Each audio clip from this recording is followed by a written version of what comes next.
Badai pasti berlalu, itu yang kita harapkan juga. Badai corona bisa berlalu dari negeri kita tercinta.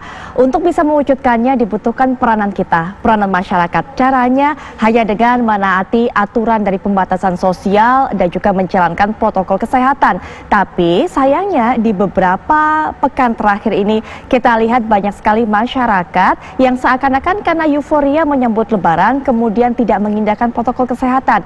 Ada keramaian di wilayah pertokoan, pasar, dan sebagainya. Tidak ada juga warga yang mengindahkan peraturan yang berlaku, tidak menjaga jarak, tidak menggunakan masker. Nah, ini yang kita khawatirkan juga Ustadz, malah adanya klaster baru, kemudian penyakit corona ini semakin menyebar, sehingga rencana kita untuk bisa segera menuntaskan ini tidak kunjung usai. Nah, ini nanti kita akan lihat bagaimana para kepala daerah ini untuk menyikapinya. Ustadz, sambil nanti juga Ustadz bisa memberikan himbauan kepada masyarakat, tapi sudah terhubung dengan kita adalah Bang Riza Patria, Wakil Gubernur DKI Jakarta, dan juga Bapak Ganjar Pranowo selaku Gubernur Jawa Tengah. Assalamualaikum Bang Riza dan juga Pak Ganjar. Assalamualaikum, waalaikumsalam warahmatullahi wabarakatuh. Mohon maaf lahir batin sebelumnya. Baik. Mohon maaf lahir batin, Pak Gubernur, Pak Ganjar, Pak Ustadz Taufikur Rahman, Pak Putri dan semuanya. Pak Ustadz. Kita ganggu hari Lebaran keduanya ini bersama keluarga, Pak Ganjar dan juga Bang Riza. Iya, nggak kemana-mana, kita di rumah semua nih, nggak boleh open house dan lain-lain. Jadi berbeda dengan tradisi biasanya ya Bang Riza ya? Iya beda, tapi lebih akrab dengan orang rumah sekarang. Biasanya Lebaran orang rumah ditinggal. Baik. Biasanya puasanya taraweh di luar. Bang Riza, sudah sempat saya singgung tadi di awal, sudah sempat kita saksikan juga di berita awal tadi, ini seakan-akan beberapa pekan, beberapa hari menjelang Lebaran kemarin, masyarakat ini kemudian euforia menyambut Lebaran, tidak mengindahkan peraturan ataupun protokol kesehatan yang berlaku. Nah, di beberapa wilayah ada di Jawa Barat itu kemudian ditemukan beberapa pedagang yang terinfeksi ataupun positif virus corona. Nah, ini bagaimana mengantisipasinya? Adakah kemudian rapid test dilakukan agar tidak ada klaster-klaster baru ataupun tidak terjadi hal seperti itu, bisa mendeteksi kemudian kasus-kasus positif seperti itu juga akibat keramaian kemarin, baik itu di Jakarta maupun nanti Pak Ganjar bisa mungkin menjelaskan bagaimana dengan di Jawa Tengah. Bang Riza dulu mungkin bisa memberikan keterangan. Ya, jadi memang yang pertama di Jakarta itu kan kita mulai PSBB mulai 10 April ya. Jadi bahkan kita 16 Maret sudah mulai sebetulnya, sekalipun bentuknya bukan PSBB, tapi minta supaya sekolah belajar di rumah, bekerja di rumah, dan lain-lain. Sehingga sampai dengan hari ini, tentu itu sudah masuk bulan ketiga ya, dari Maret, April, Mei, bahkan sekarang sebentar lagi masuk Juni. Jadi memang atas dasar itu, ada satu kejenuhan yang cukup lama bagi warga Jakarta sudah berdiam di rumah. Berdasarkan data tuh 60% warga di Jakarta patuh berada di rumah.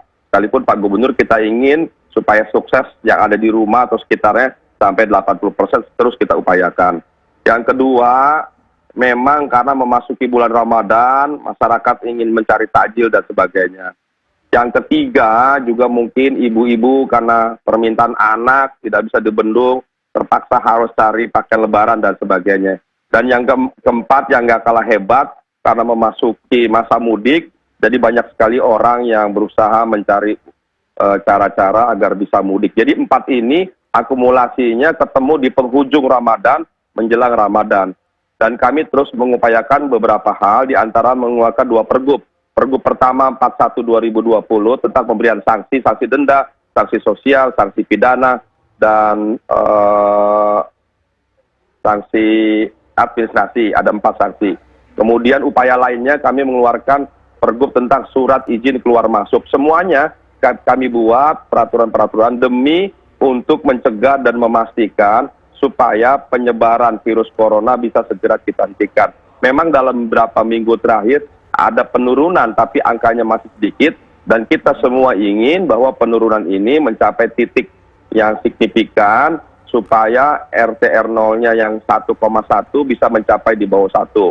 Dan kami dengan terpaksa memberlakukan PSBB tahap ketiga, yaitu sampai tanggal 4 Juni, yang kita semua harapkan, sebagaimana disampaikan Pak Gubernur, mudah-mudahan itu menjadi PSBB penghabisan atau terakhir. Namun demikian, itu semua bergantung pada kerjasama kita semua, tentu pada masyarakat, lebihnya aparat sudah dikerahkan, kebijakan sudah dibuat, penegakan hukum kita tegakkan, tapi semua berpulang kepada semua kita warga Jakarta Dan setiap hari, setiap saat kami terus meminta kepada seluruh warga Jakarta dan sekitarnya untuk taat dan patuh pada PSBB. Dan kalau ini bisa dilakukan secara baik, kita akan lihat nanti dalam beberapa hari ke depan, kita bisa memulai dengan kehidupan baru yang lebih normal, dengan new normal baru di tanggal 5 Juni. Dengan catatan kalau kita bisa patuh dalam 2 minggu terakhir ini. Baik. Kalau tidak, kita akan memasuki masa seperti semula. Baik, gitu. kuncinya Itu yang di 2 minggu kita terakhir inginkan.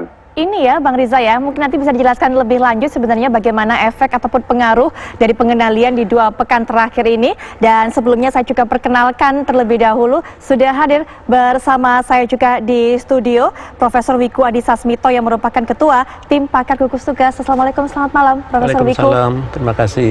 Baik, selamat malam. nanti Profesor Wiku juga bisa menjelaskan sebenarnya bagaimana peningkatan angka-angka kasus beberapa pekan belakangan, termasuk kalau tadi Bang Riza sudah katakan 2 pekan terakhir ini menjadi 2 pekan yang krusial. Apa pengaruhnya? Kita terlebih dahulu untuk menuju ke Pak Ganjar. Pak Ganjar, sama seperti yang sudah sempat saya tanyakan tadi ke Bang Riza, karena memang belajar Pak dari beberapa daerah lain, ini kemarin karena euforia keramaian masyarakat, nah ini di beberapa pasar, beberapa pertokoan kemudian dideteksi ada positif para pedagang begitu yang akhirnya terkena ataupun terinfeksi virus corona. Nah, adakah kasus serupa Pak di Jawa Tengah dan bagaimana mengantisipasinya?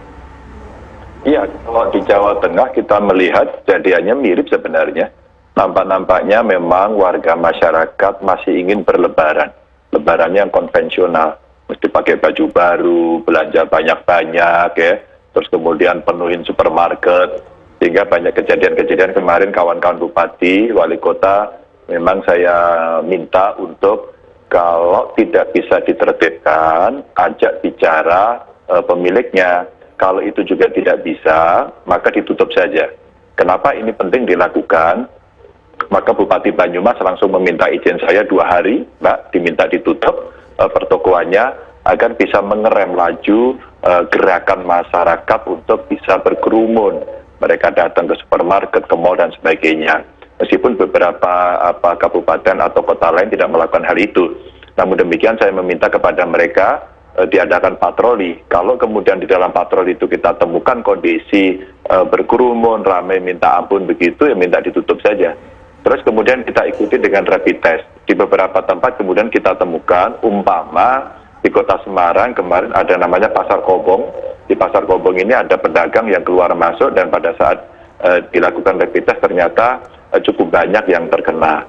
Dan itu reaktif semuanya. Langsung kita lakukan PCR test. Dan memang kondisi ini mesti kita publikasikan kepada masyarakat. Mohon maaf Bapak Ibu, kalau kita tidak tertib bahaya loh. Ini bukan untuk Anda, ini untuk kita semuanya. Dan itu artinya membahayakan semua orang. Nah, edukasi ini memang terus menerus. Kalau ngeyel itu artinya penyakitan, hati-hati saja.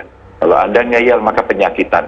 Maka jangan ngeyel agar tidak penyakitan. Ini yang coba kita komunikasikan dengan masyarakat begitu. Baik, semoga masyarakat juga terbangun kesadarannya Pak Ganjar, karena dari apa yang sudah terjadi akibat keramaian kemarin, seperti yang sudah sempat saya singgung tadi di Jawa Barat, ini sudah ada positif dari keramaian kemarin, 2 pedagang di pasar di Jawa Barat ini kemudian terinfeksi virus corona. Nah, ini jangan-jangan bisa ada klaster baru, itu yang kita takutkan bersama, Prof. Wiku. Ya, komentar Prof mengenai hal ini. Jadi sebenarnya kalau kita mau lihat dari potensi, kan sekarang orang bicara tentang second wave. Second wave itu kapan sih bisa terjadi? Sebenarnya second wave itu potensi terjadinya ada 2 hal. Pertama adalah para pekerja migran Indonesia yang datang ke Indonesia dalam jumlah banyak, dan juga ini kaitannya dengan momen Lebaran. Yang kedua adalah para orang-orang yang memaksakan mudik, yang sudah dilarang mudik dan ternyata mudik. Pada saat mereka kembali tidak dikendalikan, maka itulah potensi akan terjadinya second wave, terutama di tempat-tempat yang grafiknya sekarang sudah membaik sebenarnya.